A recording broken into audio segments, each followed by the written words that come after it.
Olá pessoal, o vídeo de hoje é a resolução do exercício da atividade realizada em sala de aula do primeiro bimestre. Vamos ao enunciado. Seja o prisma regular ABCDEF da figura. Sabe-se que a base ABC é um triângulo isósceles com ângulos da base alfa. Admita que o vetor U é o vetor AB, o vetor V é o vetor AC e o vetor W é o vetor AD. Item A. Localize o ponto H na figura, tal que 7 vezes o vetor HE mais 2 vezes o vetor FH é igual ao vetor nulo. Justifique algebricamente. Então vamos lá, pessoal. O primeiro item pede para a gente localizar o ponto H na figura. E o que é dado para a gente conseguir localizar ele na figura é essa expressão aqui, 7HE mais 2FH igual a vetor nulo. A primeira coisa que a gente tem que perceber aqui é que se eu rearranjar os vetores, eu posso dizer que o vetor HE é menos 2/7 do vetor FH. Sim? Consequência, a gente já viu isso. O vetor HE e o vetor FH são paralelos. Se eles são paralelos, então a gente pode concluir que o ponto H, que é o ponto que eu quero localizar, está em algum lugar na reta que passa aqui pelo segmento FE. Sim? Então eu sei que meu ponto H vai estar em algum lugar por aqui. Por quê? Porque eu sei que de H, o vetor HE é paralelo a FH. Tudo bem? Mas isso ainda não me ajuda. Uma técnica para a gente localizar o ponto H é a seguinte. Eu vou tentar colocar na expressão um vetor que utilize pontos que eu sei onde estão na figura. Por exemplo, FE, já que eu sei que o meu ponto H está em algum lugar na reta que passa por FE. Então a ideia é a seguinte.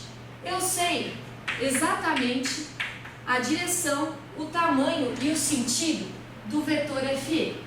Então, se eu comparar o vetor FE com algum vetor que utilize ou o ponto E ou o ponto F e o ponto H, facilita a minha vida. Então, olha a ideia.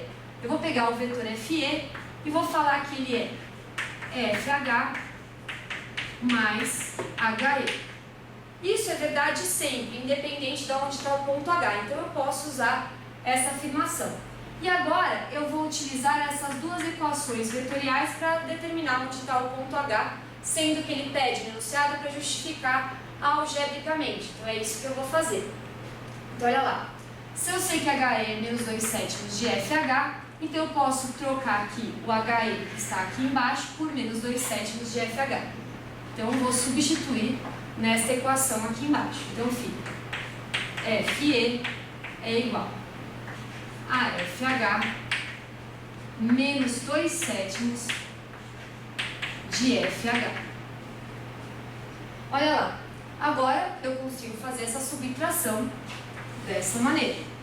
Eu posso dizer que FE é igual a FH menos 2/7 de FH vai dar 5/7 de FH.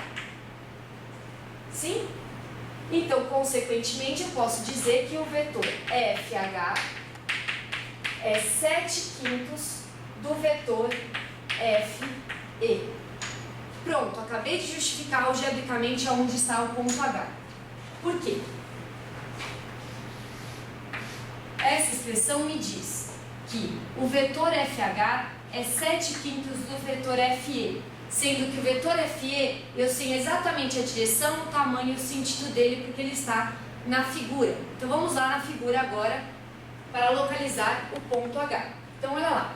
O meu vetor FE é este vetor aqui. Eu sei que o ponto H meu vetor FH é 7/5 do vetor FE. Então, eu vou dividir esse segmento em 5 partes iguais. 5 partes iguais. E vou andar de F até o ponto H que eu quero localizar, 7 partes dessa daqui. Então, vamos lá. 1, 2, 3, 4, 5, 6, 7. O meu ponto H está localizado aqui na figura. Sim, o ponto H está localizado aqui. Tudo bem? Agora vamos para o item B. Item B. Justifique a afirmação. É possível escrever qualquer vetor do R3 como combinação linear dos vetores U, V e W. A seguir, escreva o vetor AH como combinação linear dos vetores U, V e W. Então, pessoal, o item B ele pede para a gente justificar a afirmação que fala que os vetores U, V e W, com os vetores U, V e W, eu consigo escrever qualquer vetor do R3 como combinação linear desses três. E essa afirmação é realmente verdade, olha. É possível escrever qualquer vetor do R3 como combinação linear dos vetores U, V e W, pois estes vetores, o U, V e W, não são coplanares. Vamos ver na figura como eles não são coplanares, olha lá. Então, pessoal, é fácil perceber nessa figura que esses vetores U, V e W realmente não são coplanares. Essa figura é uma figura tridimensional, Ela, como é dito no enunciado, isso daqui é um prisma regular. Então, por ser uma figura tridimensional, a gente percebe que esses vetores aqui, U, V e W, não são coplanares. Como eles não são coplanares, eu estou no R3, então eu tenho 3 vetores não coplanares no R3. Eu posso dizer também que esse conjunto, ok? Formado pelos vetores U, V e W, também eu posso dizer que é um conjunto LI. Além disso, eu posso dizer que B, que é o conjunto, U, V, W, é uma base do R3. Tudo bem? Então, olha, eu consigo, com 3 vetores não coplanares do R3, eu posso escrever qualquer vetor do R3 como combinação linear desses 3, e assim eu posso concluir que esse conjunto, por eles não serem coplanares, é um conjunto LI, e também que esse conjunto é uma base do R3. Como continuação do item B, ele pede para a gente escrever o vetor AH como combinação linear dos vetores U, V e W. Bom, já que a gente concluiu que U, V e W são vetores não coplanares, e com isso eu consigo escrever qualquer vetor do R3 como combinação linear deles, então a gente pode escrever, por exemplo, o vetor AH. Então vamos lá. Vou voltar na figura para a gente identificar quem é o vetor AH. H é o ponto que a gente localizou no item A, e o ponto A está fixo aqui. Então, o vetor AH é este vetor. Então, a gente vai falar assim, modo de falar, eu vou andar na figura, saindo do ponto A e chegando no ponto H, usando os vetores U, V e W. E assim escrever AH como combinação de U, V e W. Então, vamos lá. Eu posso ir por vários caminhos, vou escolher um. Por exemplo, eu posso fazer que AH é um vetor AD mais DE mais EH. Então, vamos escolher esse caminho. Vamos lá. O vetor AH é igual ao vetor AD mais o vetor DE mais EH. Legal. Agora eu vou olhando para cada um desses vetores e vou vendo se cada um deles eu consigo relacionar com o V e W. Então, por exemplo, o vetor AD. O vetor AD, a gente já sabe, porque no próprio enunciado ele diz que o vetor AD é o vetor W. Então, vamos lá. O vetor AD é W, já vou trocar aqui. Então, então do enunciado, eu tenho que o vetor AD é o próprio vetor W. Então, pronto. Esse já tá certinho, eu não preciso mais mexer nele. Agora, vamos para o vetor DE. Então, olha lá. Quem é o vetor DE? O vetor DE, ele é um vetor que sai de D e chega em E, e se vocês olharem, pela figura ser um prisma regular, o vetor DE é exatamente igual ao vetor AD. Eles têm mesma direção, mesmo tamanho e mesmo sentido. Isso eu posso afirmar porque no enunciado ele diz que essa figura é um prisma regular. Então a gente pode dizer que esses dois triângulos, o ABC e o DEF, são congruentes. Ok? Então eu posso dizer que o vetor DE é exatamente igual ao vetor AB. Então este vetor aqui é o vetor U. Então olha lá, a gente tinha falado que era vetor AD mais DE mais EH. Então a gente sabe que é W mais U, agora falta definir quem é o vetor EH. Então vamos escrever ali. Vetor DE é o próprio vetor U, que é igual ao vetor AB. E agora só falta, então, a gente definir quem é o vetor EH em função de UV e W. Então, vamos lá. Vetor EH. O que a gente sabe dele? A gente acabou de definir no item A que o vetor FH é 7/5 de FE. Então, aqui na figura, a gente pode dizer, olha, bom, se FH é 7/5 de FE, então EH só pode ser 2/5, né, de FE. Sim? Aqui a gente tem, né, ó, de F até eu tenho aqui o vetor que eu conhecia e eu falei que de F até H eu andava 7/5 de FE. Então, de E até H eu ando 2/5 de FE. Então, olha aqui, eu posso dizer que o vetor EH, ele é 2/5 do vetor FE. Se isso confunde um pouco, pensa no seguinte, lembra, direção, tamanho e sentido. Olha lá, EH e FE têm mesmo sentido. Eles têm mesma direção e o tamanho, olha, o tamanho do EH é 2/5 do tamanho de FE, então aquela afirmação está correta. Legal, mas e daí? Quem é o FE? Eu não chamei ainda nem de U, nem de V, nem de W.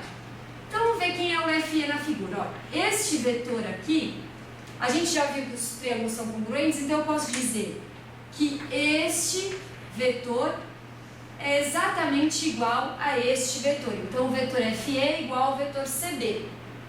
Tudo bem? E quem é o vetor CB? Olha, aqui fica fácil de enxergar. Olha, o vetor CB, ele é o vetor CA mais o vetor AB. Ou seja, ele é menos V mais U. Então vamos lá. Daqui a gente tem que o vetor FE, a gente acabou de falar que o vetor FE é igual ao vetor CB. Então vamos escrever assim. Como a gente sabe que FE é igual a CB e CB é CA mais AB, a gente chegou à conclusão que o vetor FE, na realidade, é o vetor menos V mais U. Portanto, o vetor EH é 2/5 de menos V mais U. Olha lá. Eu escrevi AD em função de W, DE em função de U e EH em função de V e de U. Então, eu consegui agora escrever o vetor AH somente como combinação linear de W, de U e de V. Então, vamos agora juntar todas essas informações que a gente conseguiu. Olha lá. AH é, então, AD, que é W, mais DE, que a gente descobriu que é igual a U, mais EH, que a gente sabe que é 2/5 de FE, que é, portanto, 2/5 de menos V mais U.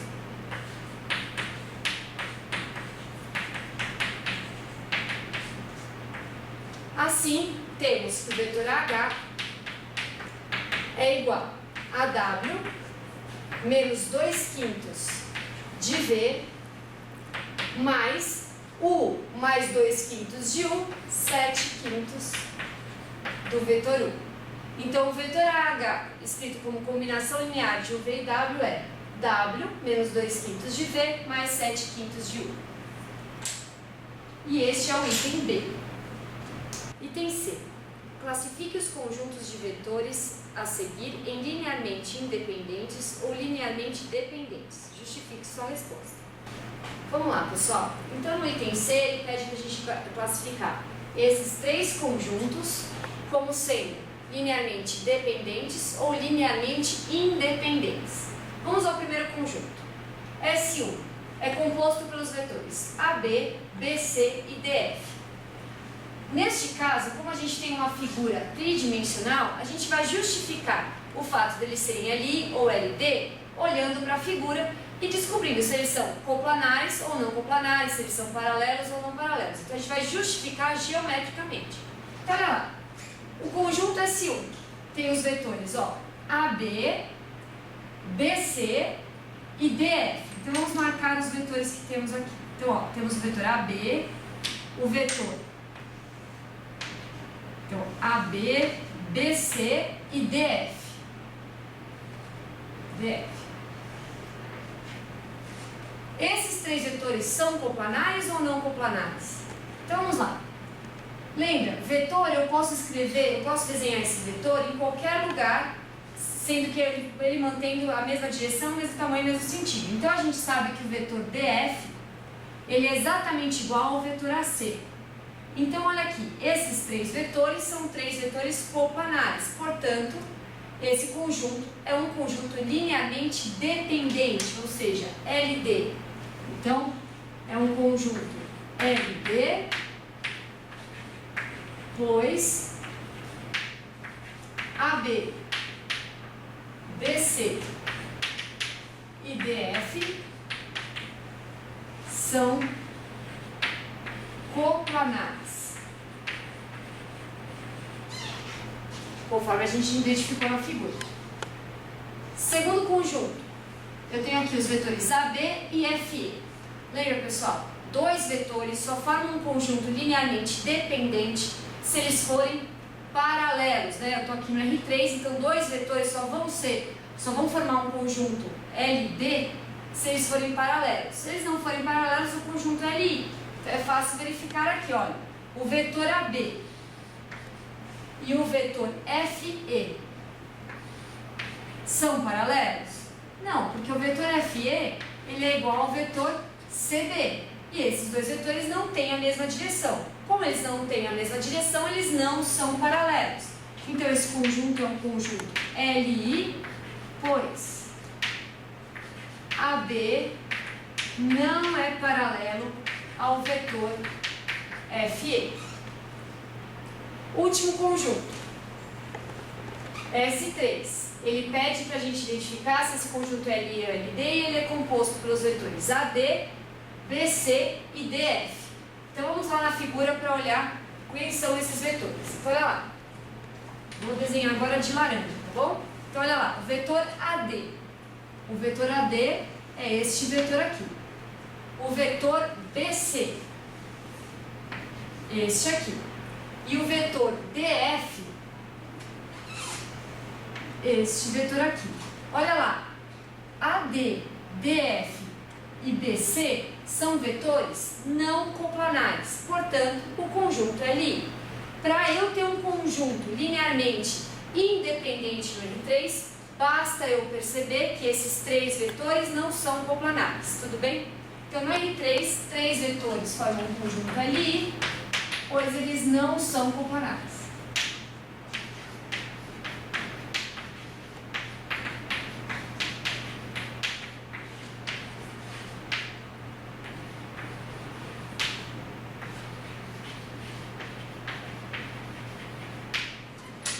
Pessoal, agora eu vou fazer um comentário.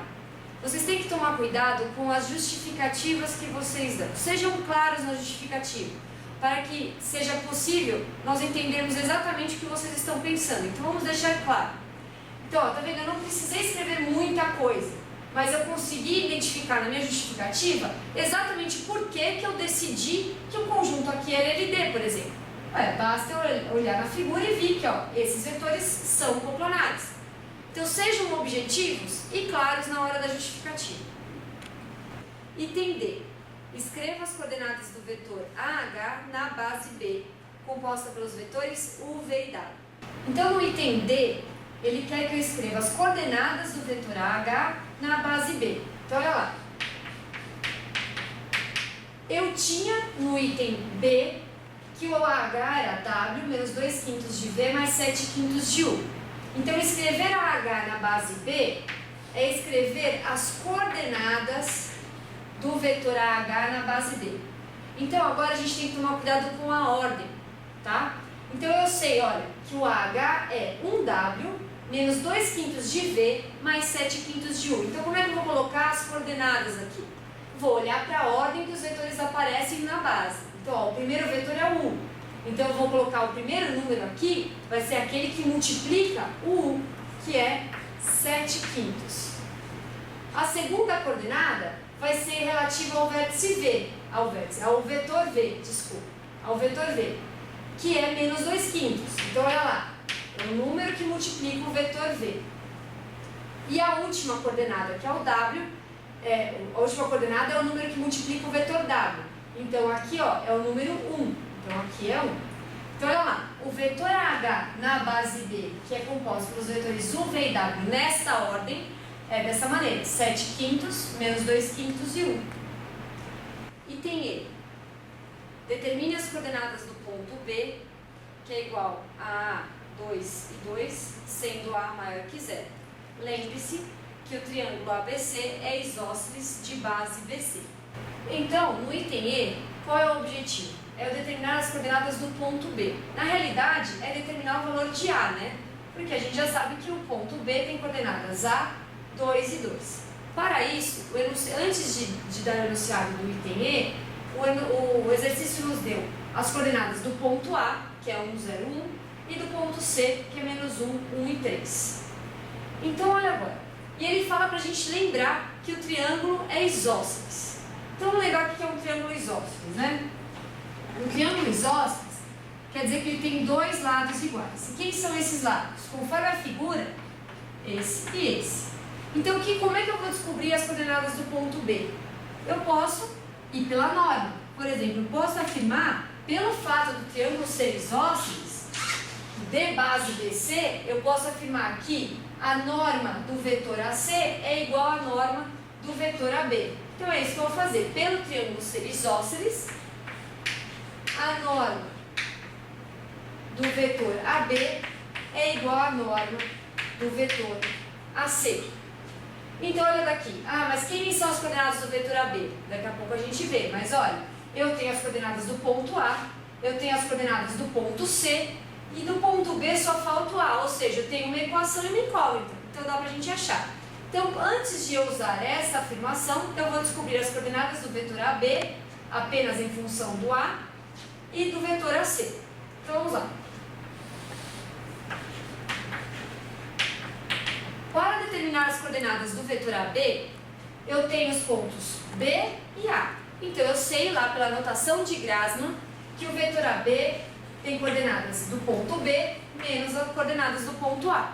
Então olha aqui, o vetor AB é A2, 2 menos o ponto A, que é 1, 0 e 1. Ou seja, as coordenadas do vetor AB são A menos 1, 2 menos 0 dá 2, 2 menos 1, 1. Agora eu vou determinar as coordenadas do vetor AC. Então, como eu tenho o ponto C, eu tenho as coordenadas do ponto C e do ponto A, eu vou fazer C menos A, que é coordenadas do ponto C, menos 1, 1 e 3, menos coordenadas do ponto A, que é menos 1, 0 e 1. Então, olha lá, o vetor AC tem coordenadas menos 1, menos 1, menos 2. 1 menos 0, 1. 3 menos 1, 2. Então, agora a gente tem as coordenadas do vetor AB e do vetor AC. Esses vetores estão dados na base canônica, ok? Por quê? Olha, não está indicada nenhuma base aqui, né? A gente deu as coordenadas dos pontos e aí eu achei as coordenadas do vetor. Ou seja, essa coordenada desse vetor e desse está na base canônica. Por isso eu posso calcular norma de vetor normalmente, né? Como que eu vou calcular a norma do vetor AB aqui?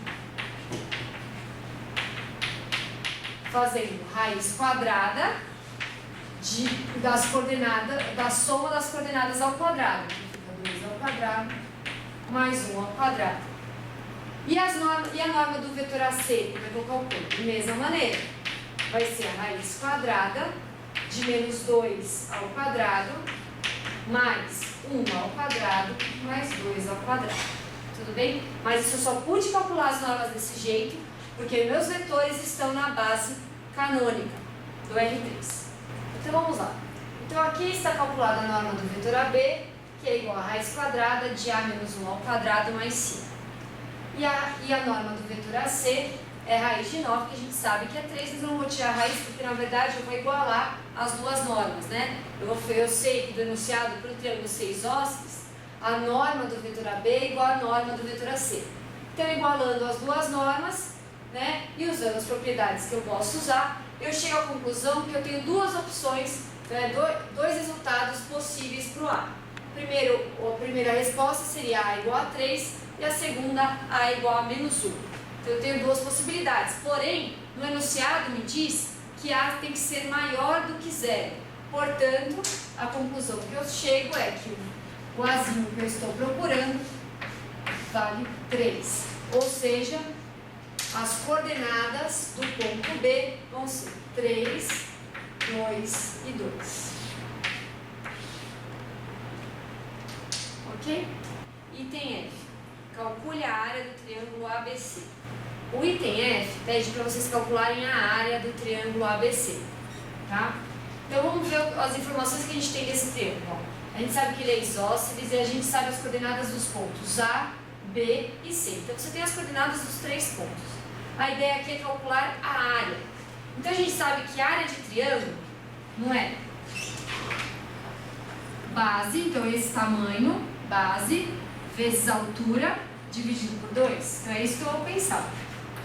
A área do triângulo ABC é igual a base. Como é que eu calculo esse tamanho? Bom, se eu tenho um ponto B e o ponto C, né, o ponto B a gente determinou no item anterior, então se eu tenho o ponto B e o ponto C, esse tamanho vai ser exatamente a norma do vetor BC. Então eu posso dizer que este tamanho é a norma do vetor BC. Aí o difícil é que vai ser achar a altura. Então vamos lá. Então olha aqui, vai ser norma de BC vezes a altura dividido por 2. Então nosso problema aqui é achar a altura, porque a norma do vetor BC é relativamente simples, já que a gente já tem as coordenadas do ponto B e do ponto C. Mas a gente sabe, tem uma coisa no enunciado que é bem importante agora, é que esse triângulo é isósceles. Se esse triângulo é isósceles, a altura, né, a reta suporte da altura cruza esse segmento BC bem no ponto médio de BC. Então, olha, quem é a altura, então, aqui? Essa altura, esse tamanho, é exatamente a norma do vetor AM, por exemplo. Então, ó, vou olhar aqui para o vetor AM e para o vetor BC. Então, olha, a área do triângulo vai ser a norma do vetor BC vezes a norma do vetor AM, que é o tamanho da altura, dividido por 2. Sim, que é exatamente a altura do triângulo, dividido por 2. Então, vamos lá.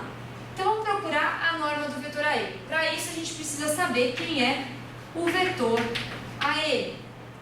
O que falta para eu saber as coordenadas do vetor AM são as coordenadas do ponto M, porque do ponto A eu já tenho. O ponto M é ponto médio do segmento BC. Vamos lá. Então, como a gente vai achar esse vetor AM? Para isso, eu vou achar as coordenadas do ponto M primeiro. Porque do ponto A ele já deu no enunciado. Então, olha lá, o ponto M, a gente sabe que ele é ponto médio do segmento BC. Ok? E como a gente determina as coordenadas do ponto médio? Olhando para essa figura que eu desenhei aqui, olha aqui. Eu posso dizer que o vetor, por exemplo, BM é igual ao vetor MC. Sim? Então, vamos ver aqui. Ó. BM é igual a MC. Então, olha, vou usar a notação de Grassmann. Isso tem que ficar bem claro para vocês, isso é uma notação.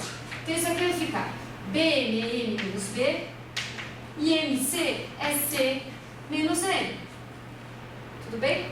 Então, olha, rearranjando as coisas aqui, vai estar assim, M mais M é igual a C mais B. Ou seja, M é igual a C mais B dividido por 2. Muitos de vocês devem ter usado já essa expressão direta. Tudo bem, desde que vocês saibam que para chegar nela a gente usou a notação de Grassmann. Tá? Então isso aqui é uma notação.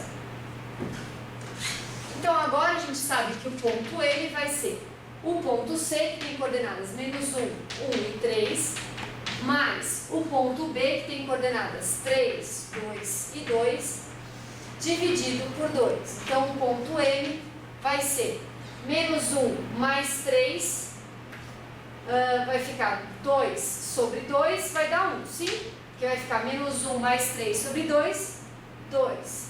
1, desculpa. Aqui vai ficar essa coordenada 1 mais 2 dá 3. Então aqui vai ficar 3 meios. E aqui vai ficar 3 mais 2 dá 5. Isso aqui dá 5 meios. Então as coordenadas do ponto M são 1, 3 meios e 5 meios. Consequência, já que eu tenho as coordenadas do ponto M e do ponto A, eu posso dizer que A é M menos A. Então essas são as coordenadas do ponto médio do segmento BC, que é 1, 3 meios e 5 meios. Então, o vetor AM, que é o ponto M, as coordenadas do ponto M menos as coordenadas do ponto A resultam nas coordenadas do vetor AM, a gente tem que é 0, 3 meios e 3 meios. Eu posso dizer que o vetor AM é igual a 3 meios do vetor 0, 1 e 1. Isso é possível. Pessoal, então para calcular a norma, que esse vai ser o objetivo, né, que eu quero calcular a área, então eu vou calcular a norma pensando nisso. Olha como fica mais fácil. A norma do vetor AM, na realidade, é 3 meios vezes raiz de 2. Porque lembra? A norma do vetor AM, então, é o módulo desse número, vezes a norma do vetor 0, 1. Então, aqui, norma de AM é igual a 3 meios vezes raiz de 2. E aí a gente tem aqui o vetor BC, que é C menos B. A gente já é só subtrair as coordenadas, né, do vetor C pelo vetor B. A gente tem que as coordenadas de BC é menos 4, menos 1 e 1. Aí aqui a gente tem que a norma de BC é 3 raiz de 2. Então a área, que é base vezes altura dividido por 2, ou seja, a norma de BC, que é a base, vezes a altura, que é a norma do vetor AM, dividido por 2. Então temos aqui que a área é 9 meios. Tudo bem? Então essa é a atividade para ser realizada em sala. O vídeo termina aqui. Até o próximo vídeo.